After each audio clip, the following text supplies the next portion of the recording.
Bonjour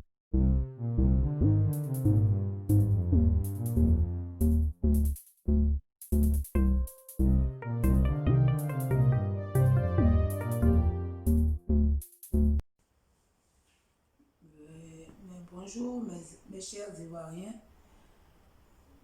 mes chers Africains, les Ivoiriens et les Africains de la diaspora.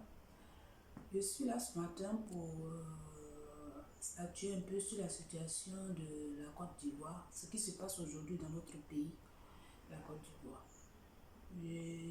Comme je le disais la dernière fois, j'interpelle les Africains, les Ivoiriens, afin de réfléchir un peu sur la question de la Côte d'Ivoire. Nous ne comprenons pas ce qui se passe dans notre pays. Nous ne comprenons vraiment pas ce qui se passe avec le gouvernement actuel de notre pays. Hier, il a eu la crise. Et la crise a fait de nombreux morts, des victimes de guerre. Donc nous avons été, mes soeurs d'infortune et nous et moi avons créé une Union générale des femmes victimes de guerre pour chercher effectivement des raisons pour lesquelles nous avons été des victimes. Nous sommes encore dans ce combat, du combat qui perdure depuis des années, dont une solution, aucune des solutions n'est encore trouvée. Aujourd'hui, par la grâce de Dieu, les gens nous écoutent et veulent savoir pourquoi et savoir d'où vient réellement cette guerre. Nous ne sommes pas encore sortis de cette guerre, nous ne sommes pas encore sortis de ce combat, que revient encore effectivement une crise qui est en train de se préparer dans notre pays. Chaque fois que je parle, j'interpelle les Ivoiriens.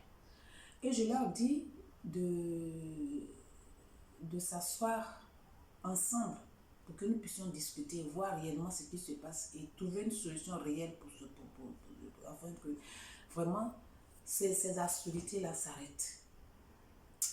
Le président Alassane Ouattara et le président de la République du Côte d'Ivoire, que nous avons élu, et nous avons nos pouvoirs. Parce qu'il avait promis aux Ivoiriens de les faire sortir d'une certaine précarité.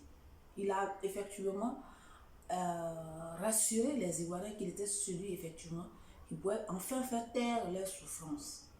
Mais nous avons l'impression que ça devient le contraire.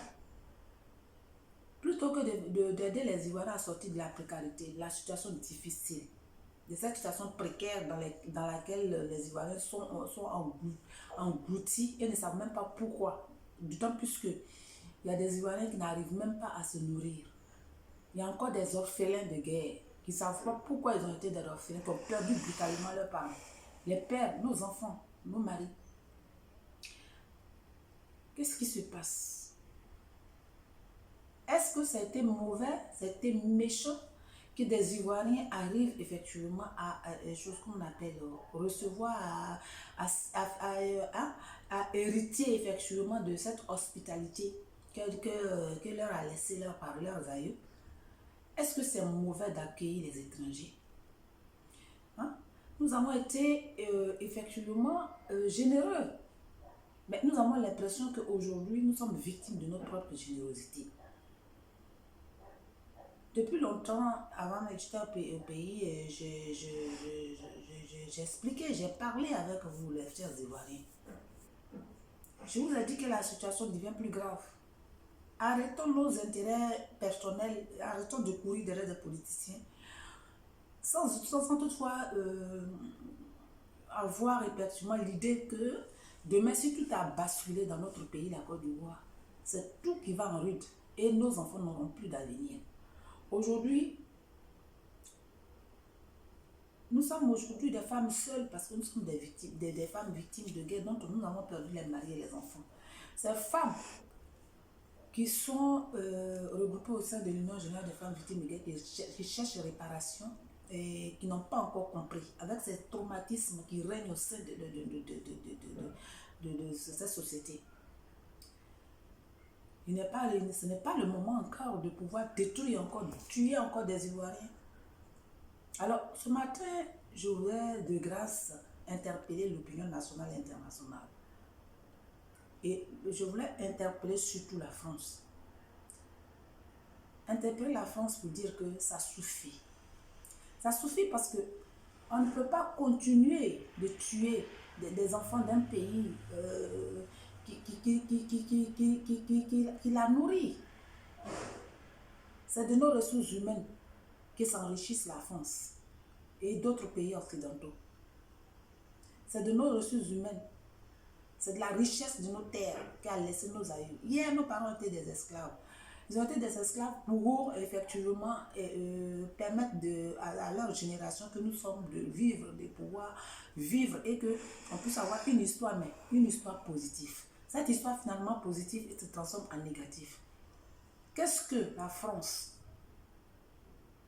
fait en guise de reconnaissance pour effectivement les services que nos aïeux, les services que nos parents ont fait, leur ont rendu hier.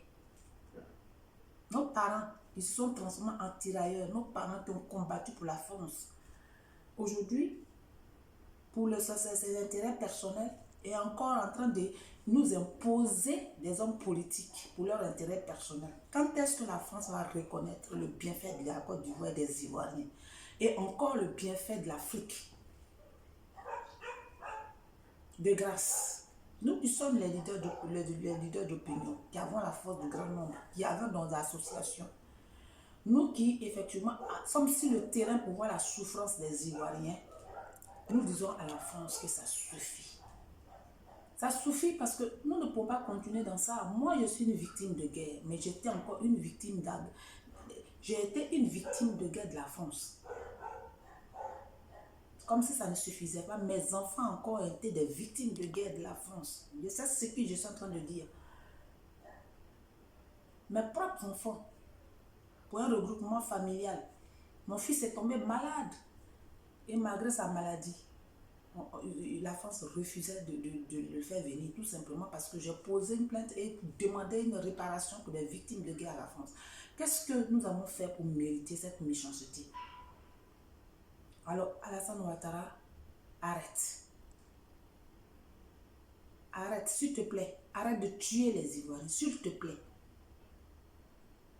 Arrête de tuer les Ivoiriens. Si hier tu as dit des choses aux Ivoiriens, tu as promis des choses que tu n'as pas pu honorer, eh bien ce n'est pas nous qui allons être effectivement les sacrifices de la honte qui t'encable aujourd'hui. Tu n'as pas été véridique, tu as été un menteur. Tes mensonges te rattrapent aujourd'hui. Nous, qu'est-ce qu'on va faire? Nous ne pouvons pas continuer d'être des victimes. Ne tue pas la Côte d'Ivoire. Ne détruis pas le pays qui t'a nourri et qui t'a donné vite et couvert hier, qui t'a hébergé en guise de reconnaissance. Ne tue pas les Ivoiriens, s'il te plaît. Les Ivoiriens qui t'ont élu, à qui tu as dit des paroles mensongères, des promesses mensongères, ils t'ont élu hier, disent qu'ils ne te veulent plus. Ah ben va. Tu dis que tu es venu pour aider les Ivoiriens. Et pourtant, ces Ivoiriens-là ne te reconnaissent pas. Quand on voit des gens comme Madame Abitogo qui ont détourné l'argent des déchets toxiques, les gens sont en train de mourir aujourd'hui de cette maladie. Et que ces personnes-là sont chéries, sont mises sur un piédestal. Mais Alassane Ouattara, tu n'es pas crédible. Tu n'as pas pitié, tu n'as aucun sentiment. Nous ne pouvons pas accepter de continuer de te garder au sein de notre pays. Ce n'est pas possible. De grâce, nous ne voulons plus de toi. Il faut partir. J'interpelle tous les Ivoiriens parce que je suis en train d'organiser ensemble avec mes frères, de Paris, une conférence de presse. Je reviendrai pour vous donner la date. S'il vous plaît, laissons de côté nos histoires partisanes. Laissons de côté nos histoires de jalousie, de choses comme on appelle de querelles. Et venez à cette conférence. Nous avons beaucoup à dire. Nous avons beaucoup à dire au cours de cette conférence. Le frère Gali Seri viendra vous dire le jour. Et nous allons faire cette conférence. Nous avons besoin de tous les Ivoiriens. Parce que nous sommes au pied de... On ne fait pas d'histoire au chevet d'une mère malade. Nous allons faire nous allons nous tenir les coudes les uns les autres, faire cette conférence pour interpeller les Nations Unies. Je suis en train d'écrire à tous les représentants de l'ONU que je connais ici en France. Parce que quand j'étais en Côte d'Ivoire, j'ai travaillé déjà avec les gens du PNUD et tout. Donc, on est en train de faire quelque chose comme ça. On a besoin de tous les Ivoiriens, que vous soyez présents. pour interpeller le président Alassane Ouattara, mais surtout interpeller le président Macron, Emmanuel Macron, pour il essaie de demander à Alassane Ouattara de mettre de l'eau dans son vin. Merci, chers Ivoiriens. Et attendez mon mot d'ordre.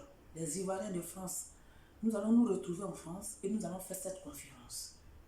Merci à beaucoup aux frères Kadi Seri, merci beaucoup aux frères Axel Hilary, et merci beaucoup à beaucoup de frères ivoiriens qui sont à Paris. Merci, chers Ivoiriens, que vous êtes en train de vous mobiliser, qu'ils êtes en train de vous mobiliser effectivement pour cette conférence de presse.